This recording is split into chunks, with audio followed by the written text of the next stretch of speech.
அவனோட அர்ப்பணிப்பதற்காக இந்த தியான ஆற்றலை செஞ்சுட்டோம். இந்த தியான ஆற்றல் என்பது ஒரு மரணத்தினுடைய எல்லையிலிருந்து கடக்கக்கூடியது. மனித இனத்துக்கு, உயிரினத்துக்கு, அனைத்துக்கும் ஒரு மரணங்கிறது கட்டாய நிர்பந்தமாக இருக்குது.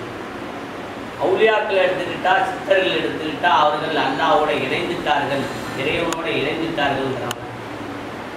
அப்படிப்பட்ட ஒரு இணைப்பை கொடுக்கக்கூடிய, உயிரோட்டமாக இருக்கக்கூடிய ஒரு தியான ஆற்றல் தான் இது. மரண தருவாயில் எல்லாரும் மரணிச்சுட்டு தான் இருக்காங்க. உலகத்தில் இருக்கக்கூடிய ஜீவராசிகள் அனைத்தும் மரணிக்கிறது. ஆனால் அந்த மரணங்கிறது என்ன?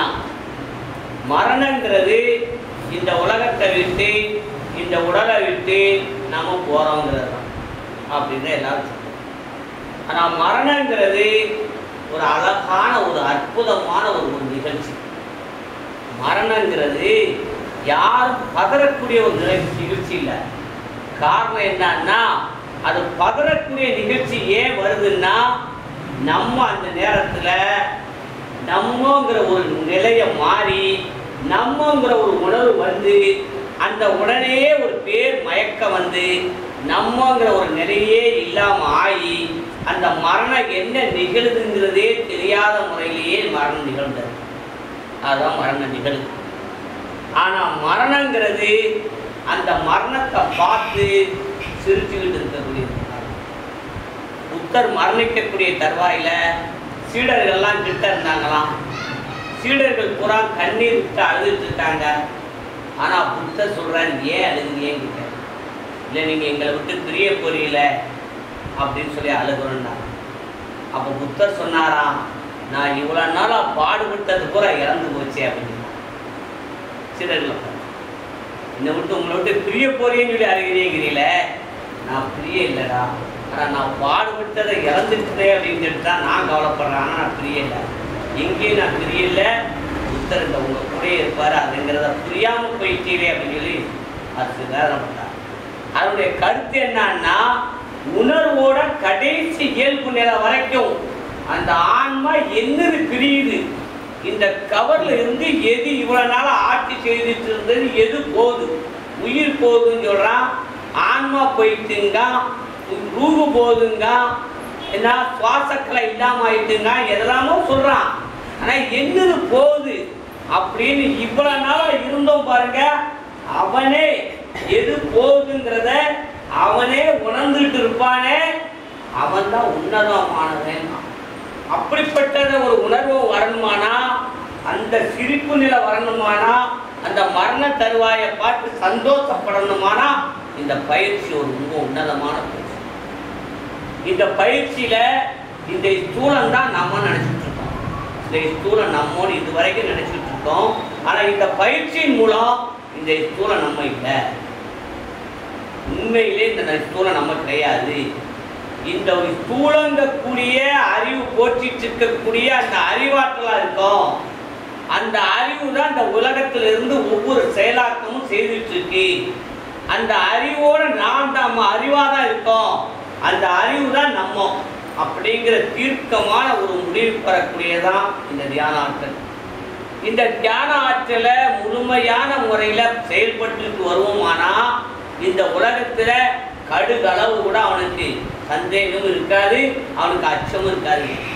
வானம் உச்சி மீது வானிலிருந்து விழுந்த போதில் அச்சம் இல்லைன்னு வரலாறு சொல்றாருங்க.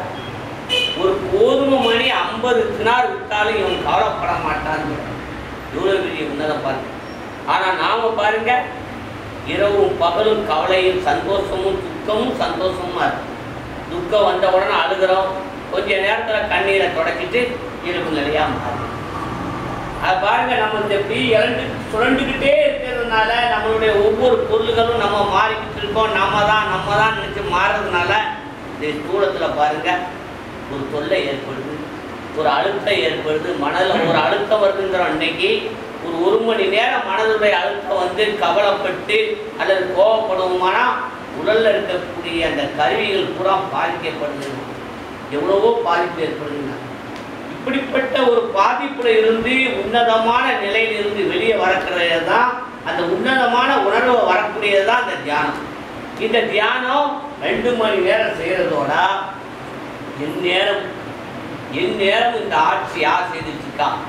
இந்த உலகத்தில் இறைவனை தவிர வேற ஒன்றும் இல்லைன்னு சொல்கிறானே, என்னை தவிர ஒன்றும் கிடையாது, நான் தான் எல்லா இயக்கமும் நான் இருந்துட்டு இருக்கேன், எல்லா உயிரினங்களும் நான் தான் இருந்து அரசாட்சி செய்துட்டு இருக்கேன், நான் இல்லைன்னா நீங்கள் கிடையாது அப்படின்னு பறைசாட்சி கொண்டிருக்காங்க வேதங்கள். எல்லாம் இறைவன் சொல்லிக்கிட்டே இருக்கான்.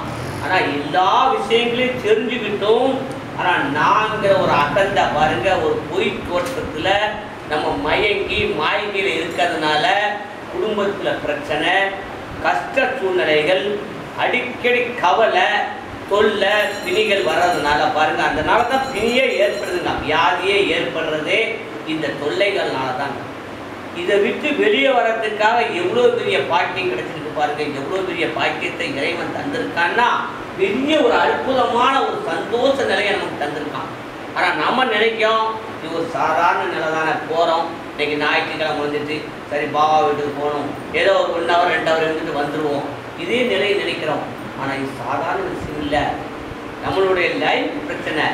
இது வருங்காலத்தை பற்றி, மறுமையை பற்றி அஞ்சிக்கங்க, மறுமையை பற்றி அஞ்சிக்கங்கன்னு ஒவ்வொரு இயக்கங்களும் ஒவ்வொரு மதங்களும் சொல்லுது. அடுத்து உங்களுடைய நிலையை பற்றி நீங்கள் சிந்திச்சுக்கங்க அப்படின்னு. அடுத்து நம்மளுடைய நிலை என்ன? மயக்க நிலையிலே இவன் இறக்குறதுனால இவன் தன்னை உணராம தாங்கிறது என்ன, இது நமக்கு ஒரு மரண தருவாய் நடந்துகிட்டு இருக்கு, நம்ம இந்த கவரை விட்டு வெளியே போயிட்டு இருக்கோம் அப்படின்னு உணராதனால அந்த மயக்க நிலையே மீண்டும் அவனுக்கு உருவாகுதுங்க. மீண்டும் அதே மயக்க நிலை, இப்பவும் மயக்க நிலையை தான் நம்ம இருக்கோம். ஏன்? நம்ம உணரல. என்னைக்கு நம்மளை நாம உணர்றோமோ, என்னைக்கு அந்த பிரகாசமான ஒரு ஆற்றல கலந்து எப்பவும் இருக்கமோ, அன்னைக்கு தான் மயக்கத்தை விட்டு தெரிஞ்சுக்கும். எப்படி ஒரு தண்ணி அடிக்கிறவங்க ஒரு போதையில் இருக்காங்க, ஒரு கஞ்சா அப்படின்னு அடிக்கிறவங்க ஒரு போதையிலேயே கிடக்கான், அவனுக்கு உலகத்தை பற்றி தெரியல, ஒன்றும் தெரியல, 24 மணி நேரம் போதையில் எப்படி பைத்தியக்காரர்கள்லாம் எப்படி இருக்கிறாங்களோ அதே மாதிரி தான் நாம உணர்வோடு இருப்பது போல நடிச்சுக்கிட்டு இருக்கோமே தவிர இறை சிந்தனையை விட்டு அப்பாற்பட்டு இருப்போமானா பைத்தியக்காரனை விட ஒரு குற்றமான நிலையில் நம்ம இருந்துட்டு இருக்கோங்கிறத திட்டவட்டமான அறிவு ஒவ்வொரு ஞானிகளும் சொல்றாங்க. நீங்க பைத்தியக்காரரை விட ரொம்ப மோசமான நிலையில் இருந்துட்டு இருக்கே அப்படின்னு. ஏன்? அந்த பேராற்றலான ஒரு சக்தி, அந்த பேராற்றலான சக்தி எங்க தேடுறோம்னா வெளியே தேடுறோம். அந்த பேராற்றலான சக்தி நம்ம கண்ணுக்கு தெரிய மாட்டேங்குது. காரணம் என்ன? நம்ம அந்த பொருள்களை பார்த்தே பழகிட்டோம்.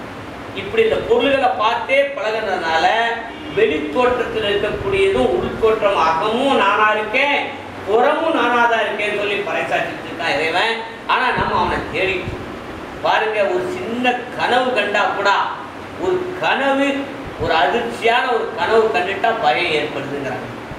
காலையில் இந்த கனவுக்கு பயமா இருக்கேன் பார்த்தா கனவுங்கிறது பொய்யுங்க. ஆனால் அதை பார்த்து பயமா இருக்குங்க. உலகத்தில் பாருங்க, ஒரு ஆன்மாவை பிரிஞ்சிச்சுன்னா ஒரு மனிதனுடைய கவர்ல இருந்து அது பிரிஞ்ச உடனே அது வேற தோற்றம் எடுத்துறதுன்னு சொல்றான்.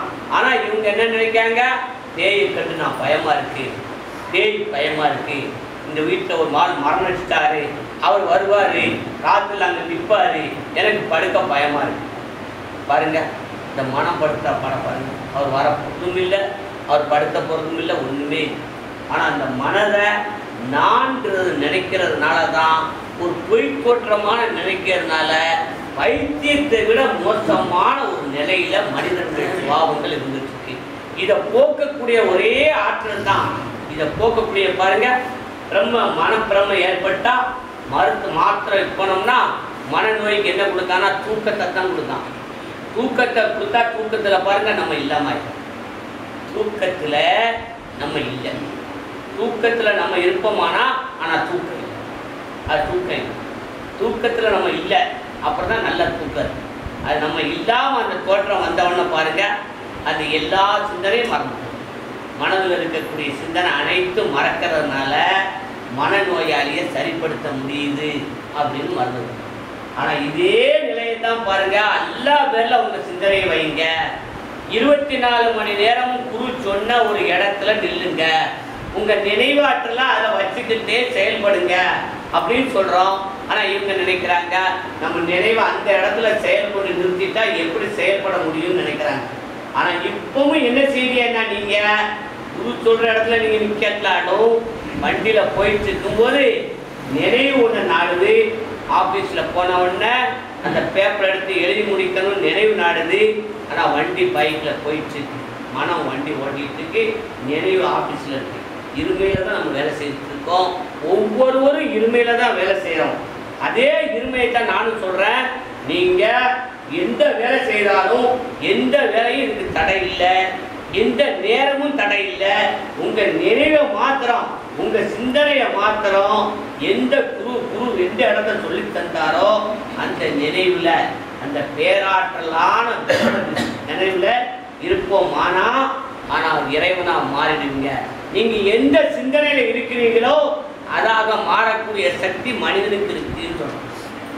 உங்கள் எண்ணம் கடைசி நேரத்தில், உங்கள் ஆன்மா பிரியக்கூடிய நேரத்தில் நீங்கள் எதுவாக இருக்கிறீர்களோ அதுவாக மாறுதிய அப்படின்னு வேதம் சொல்லுது பாருங்க. ஆனா பாருங்க, நம்ம என்ன செஞ்சுட்டு இருக்கோம், கடைசி நேரம் எப்போ அது மூத்துடைய நேரம்னு நினைக்கிறோம். ஒவ்வொரு நிமிஷமும் மரணிச்சுக்கிட்டு இருக்கோம். அது நமக்கு தெரியல. ஏன் தெரியலன்னா, நம்மளுடைய அறிவாற்றல் இருக்கு பாருங்க, அதை மழுக்கடிச்சு பைத்தியக்காரனுடைய சிந்தனையிலையும் போல உணர்ச்சியில லாண்டக்கூடியவனை போல ஒரு சிந்தனையிலையும் அலைகிறதுனால நமக்கு ஒவ்வொரு நிமிஷமும் நம்ம மரணிச்சுக்கிட்டு இருக்கிறது நமக்கு தெரியல. ஆனா ஒரு பெரிய நிகழ்வு ஒன்று நடக்கும்போது அது நமக்கு தெரியவே இல்லை. நமக்கு மரணம் நடக்கிறது அது நமக்கு தெரியாமையே போயிடுது. ஏன்? விழிப்பு நிலை இல்லாத. பெரிய ஒரு நிகழ்வு ஒரு நாள் நடக்கும். அந்த நிகழ்வு என்ன நிகழ்வுனா அதுதான் மரணம். அந்த மரணம் ஆனா நமக்கு தெரியப்படுத்த போறது இல்லை. காரணம் ஏன்? 24 மணி நேரமும் நம்ம மயக்க சிந்தனையில தான் இருக்கோம். இந்த உலகத்தினுடைய மாயிகை சிந்தனையிலையும் மயக்க சிந்தனையிலையும் நான்கிற ஒரு அகந்த சிந்தனையிலையும் 24 மணி நேரமும் மரணிச்சுட்டு இருக்கிறதுனால ஒரு பெரிய ஒரு நிகழ்வு நமக்கு தெரிய மாட்டேங்குது.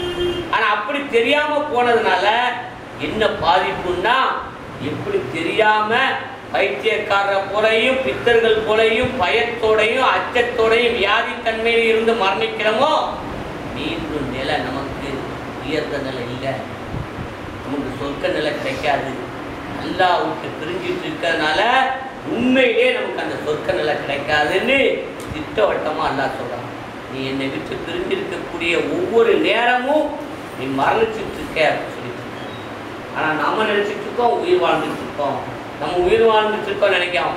ஞானிகள் சொல்றாங்க, நீங்க மரணிச்சிட்டு இருக்கிய, நீங்க பைத்தியக்காரர்களா இருக்கிய, நீங்க பித்தர்களா இருக்கிய. ஏன்? உங்க உணர்வே இறைவனை விட்டு அப்பாற்படுத்திட்டிய, அந்த பிரம்மாற்றலை விட்டு அப்பாற்படுத்திட்டிய. உங்களுடைய சிந்தனைய 24 மணி நேரம் அந்த சிந்தனை உடையவர்களா இருந்துகிட்டு நீங்க செயல்படுவீங்களானா இந்த உலகத்துல யாரும் கையை கட்டி நிற்க வேண்டிய அவசியம் இல்லை. யாருக்கும் அச்சப்பட வேண்டிய அவசியம் இல்லை. சுதந்திரமா வாழக்கூடிய ஒவ்வொரு மனிதனும் இன்னைக்கு சிறைச்சாலை மாதிரி ஒவ்வொரு லாக்கில் மாட்டிக்கிட்டு இன்னைக்கு துயரப்பட்டு இருக்கான். காரணம் என்ன? தன்னை இறந்ததுனாலதான். தான்கிற ஒரு சிந்தனை. என்ன சிந்தனை? அந்த அறிவு சிந்தனை. அந்த அறிவு ஆகப்பட்டத அந்த அறிவு எதா இருக்கு, அந்த அறிவுங்கப்பட்டது என்னதான் இருக்கு, அதுதான் நான்கிறத அவன் நினைச்சுக்கிட்டு அவன் நான்கிறே வாழ்ந்துட்டு இருக்கான். அது இறைவனா இருந்து நம்மகிட்ட செயல்பட்டு இருக்கு. நாமங்கிறது ஒண்ணு இல்லை, கடவுள் தான் செயலாற்றிட்டு இருக்காரு. எல்லாம் அவருடைய செயல் தான். அவருக்கு அடிப்படை நம்ம வாழணும். அவரை விட்டு நினைவை நம்ம எப்பவும் பிரியாம வச்சுக்கணும்னு வாழ்வோமானா நிச்சயமா நம்ம சொர்க்கத்துடைய வாழ்க்கை மறுமையில சொர்க்கம் கொடுக்க நாடினால் அல்ல இம்மையிலையும் தரேங்க. இன்மையையும் தரேங்க. என்ன இன்மையை தரான்? சுகபோகமான சந்தோஷமான மனதில் கொஞ்சம் கூட துயரம் இல்லாத எப்பொழுதும் சாந்தி நிலையுடையவங்களாச்சு, எந்த நேரமும் சாந்தி பெற்றவங்களாச்சு இருக்கக்கூடிய ஒரு நிலைய இறைவன் தரான். காரணம் என்ன? அவன் புரியாமல் இருக்கான். அதனால இந்த தியான ஆற்றல் ஒரு உன்னதமான ஆற்றல். அதை 24 மணி நேரம் அதை கடைப்பிடிக்கணும். அதை 24 மணி நேரம் நம்ம கடைப்பிடிப்போமானா முதல்ல டாக்டர்கிட்ட போக வேண்டிய வராது. அடுத்து நம்ம வீட்டில் துயரமே இருக்காது. துயரங்கிறதே நமக்கு தேவையே இல்லாத ஒரு பிரச்சனையில் இருப்போம். பாருங்க, ஒரு சின்ன சின்ன பிரச்சனைகளுக்கும் கவலைப்பட்டுக்கிட்டு இன்னைக்கு துயரப்பட்டுக்கிட்டு வாழ்ந்துட்டு இருக்கோம். ஆண்ல இருந்து பெண் வரைக்கும் எல்லாருமே கவலைப்படக்கூடிய சூழ்நிலை இருக்கோம். இதுக்கெல்லாம் காரணம் என்ன? நம்ம பாருங்க, ஒரு குருனுடைய கையை பிடிச்சும் இந்த உண்மை தத்துவம் தெரிஞ்சும் அந்த நிறைய ஒழுங்கான முறையில் சரியான முறையில் பயன்படுத்தாதனால இன்னைக்கு நம்ம பயந்து வாழக்கூடிய சூழல் இருக்கும். நம்ம பயப்பட வேண்டிய அவசியமே இல்லை.